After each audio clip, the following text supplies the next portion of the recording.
Глава Ингушетии подчеркнул, что Совет Старейшин призван играть значимую роль во всех сферах жизни республики, внося вклад в сохранение ее традиций, а также в поддержании стабильности и единства в обществе.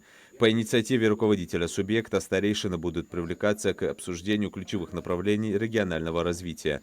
В рамках сотрудничества они смогут участвовать в заседаниях консультативных советов при госорганах и выдвигать инициативы, направленные на укрепление социальной ответственности населения. Глава Ингушетии выделил несколько конкретных задач для Совета старейшин. Укрепление общественного согласия, содействие в повышении платежной дисциплины за коммунальные услуги, разъяснение населению необходимости оформления прав собственности на недвижимость, сохранение и укрепление традиционных семейных и духовных ценностей. Особое внимание на встрече уделили профилактике и борьбе с наркоманией. По официальным данным, на учете в наркологическом диспансере состоят более 2000 человек. Однако реальное число зависимых, по оценкам специалистов, как минимум вдвое выше.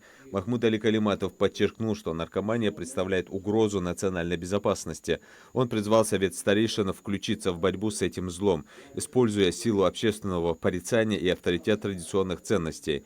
По итогам встречи стороны договорились разработать план совместных действий, предусматривающий ежеквартальные заседания, отчетность по результатам проделанной работы и создание общественных комиссий по важным направлениям.